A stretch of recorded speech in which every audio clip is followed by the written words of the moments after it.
Hi, thank you guys for having me. Today I'm doing an informative speech, and what I want to inform you guys on is how to impress a judge while showing chickens at the fair. All you guys are in 4-H, so that's my goal today, is to teach you guys a little bit of how to show a chicken, and then what do judges look for to help you get a higher place, whether that be third, second, or first. It's up to you, but I'm going to do my best to tell you what I know from experience, from what I've learned, from what I've read, and try to help you. So how many people in here show chickens? Okay, we got a few. Well, here's what I want to ask you guys.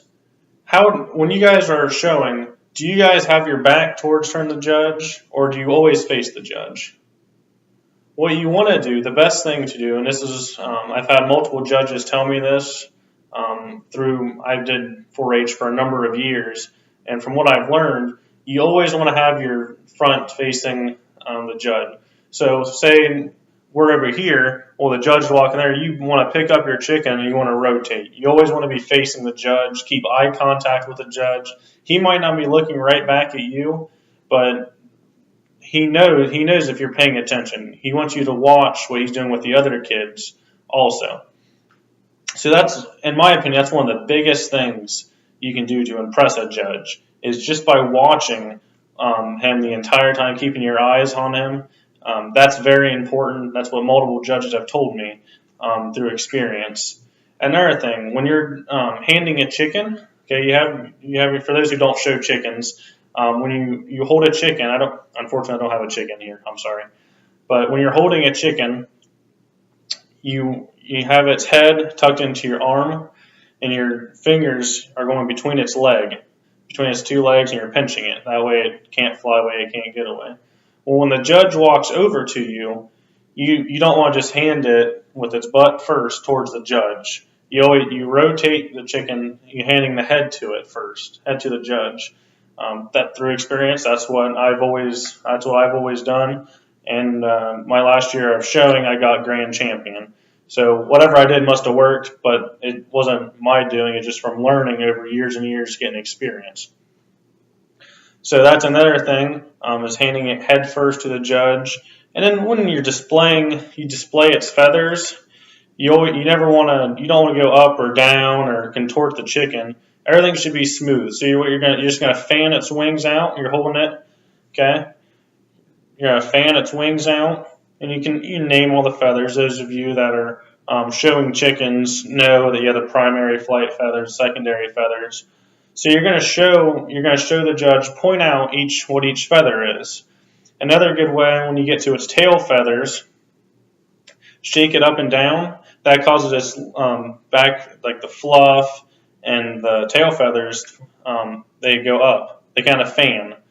And that shows the judge that it's full, and the judge will fill out its chest. What I showed was meat chickens. So, but when you're demonstrating, it's the same with all chickens. But for meat chickens, what they did was they feel the breast on it to make sure that, because you have two chickens, so they want to make sure the chest, the breast of it, are both full, and they want them to be equal for each chicken.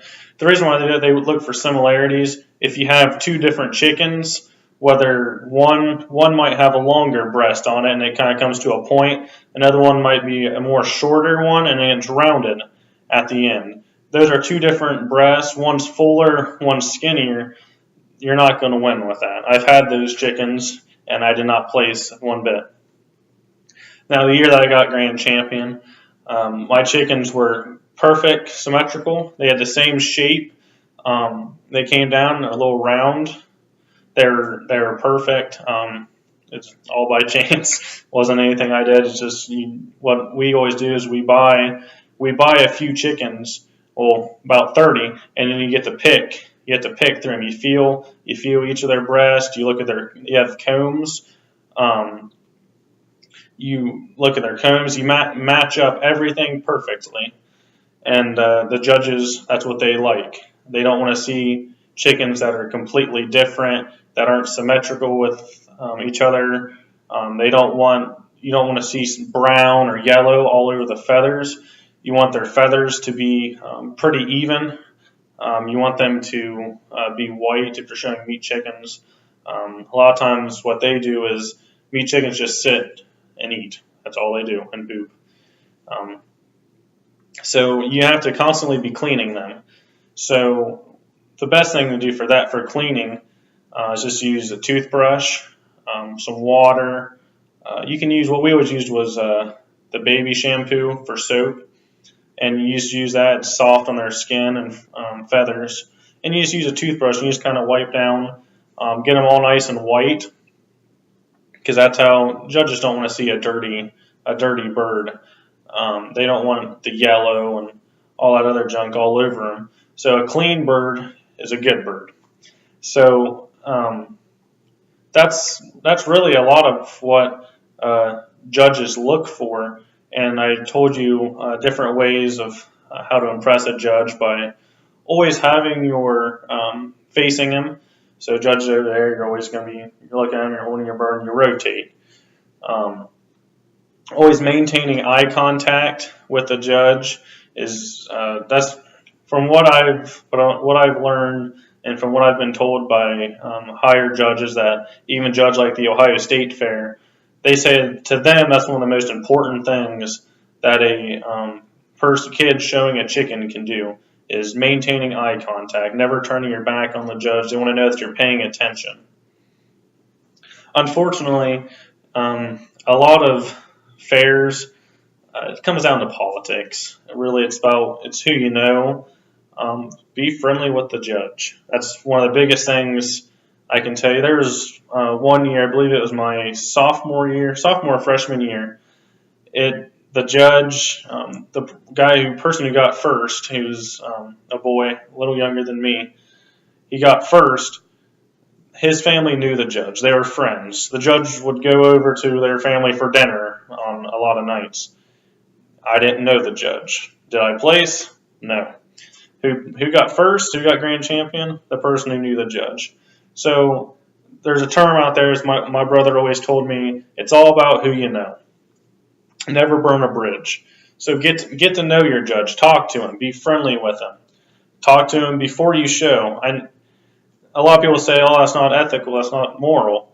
Well, if you want to win, that's what you have to do. And personally, I don't see it as being unethical. You're using your abilities. You're being friendly with the judge. It's not all about your bird. It's a lot about character in yourself too. Get to know the judge. It's not cheating. Then other kids have the same chance to get to know the judge as you do. Get to know him a little bit. Talk to him. Be friendly, and you'll have a better chance of winning. So there's a few things of how to impress a judge.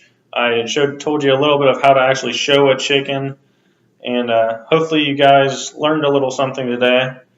And I hope you guys do a good job at the fair. Thank you.